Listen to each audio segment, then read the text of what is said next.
Hi guys, and welcome to episode 4 here on Ravenshaven. Today I have a cat with me, so if you see a tail in the frame, that's a cat. Don't be surprised. So today's story is a pretty quick one, but it's the third point in my sort of mini series of down points from my vacation to Italy. If you haven't seen number 1 and number 2, they'll be linked down below and you can check those out. Naked and nearly dead. Let's get into that. So chronologically, this was actually the first thing to happen. This was while I was still staying in Rome. So I went with my cousin to her boyfriend's family's campsite. So we were going here like every weekend kind of thing. And on this particular weekend, my cousin came, but I don't think she was feeling well or something like that. So I wanted to go to the beach and she didn't want to, so she stayed behind, and that was okay. I went with her boyfriend and his friend instead. And the only thing that was really different about this day compared to all the others that I had already spent at the beach was that the waves were really, really high. And I'm like a mediocre swimmer. Like I can swim enough to keep myself alive in theory. Like usually it's fine and it's not of a concern, but this day the waves were really high and the tide looked pretty strong, so I was kind of like holding off. And in doing so, my cousin's boyfriend and his friend, these boys were like making fun of me for not going in the water and like being a baby about it, whatever. So here I am and I'm like, I'll show you. So what do? Take a guess. I dare you. Take a wild guess. I go in the water. So I go in and I'm still near the shore. I'm not very far out. And within like probably less than 30 seconds, a huge wave comes, crashes over me. And like I knew it was coming and I figured like I could take it, but I couldn't apparently, because this huge wave comes in and it pulls me down. So as it goes crashing like back into the sea, it takes me with it and it like drags my whole body, my whole front against like the bottom of the sea. Imagine carpet burn everywhere. It was so uncomfortable. But furthermore, after being dragged under, I wasn't really breathing so much. And as I mentioned, not a fantastic swimmer, so kind of freaking out.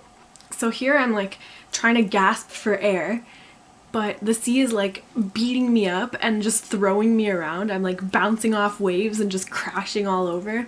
So among all this like crashing around and being thrown around and whatever, the sea also chose to eat up my cute little bikini bandeau. So now I'm like bouncing around topless and like trying not to die and gasp for air. So finally, after like about a minute or so, I wash up on shore and I like crawl out. I'm coughing and I'm like just thanking the heavens that I'm even alive right now, because let me tell you, I thought that was my moment and I thought I was done. So in doing so, I'm also standing there topless now, which is actually not as socially acceptable over there as you might think. So here I am, just like standing there, coughing my brains out, trying to like get air back in and like restart my breathing properly, whatever. So by now I'm thinking like Mother Nature is really evil. Like it wasn't enough for her to just leave me almost dead, but she had to rob me of the little amount of clothing I had.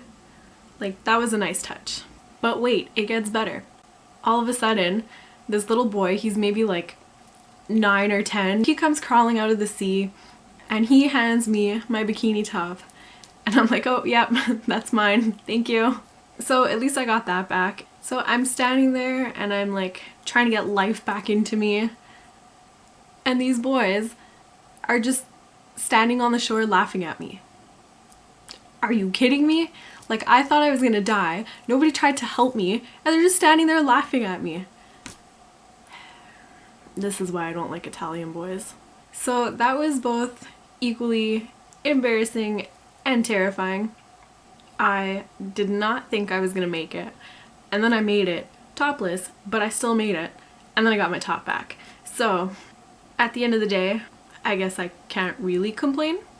Basically, that's the story of how I ended up naked and nearly dead at the same time in Italy. And with that, we conclude my mini-series, if you will, of down points from my amazing once-in-a-lifetime vacation to Italy. So, like I mentioned, if you haven't seen the first or the second, you can check those out. Or if you were moderately entertained by this, you can always give it a thumbs up. Or you can subscribe for more, because there's a lot more where that came from. I'll be releasing the topic for my next video on Twitter and Instagram, so if you don't follow me there, you might want to check it out if you're curious about that. And with that being said, we'll see you next week.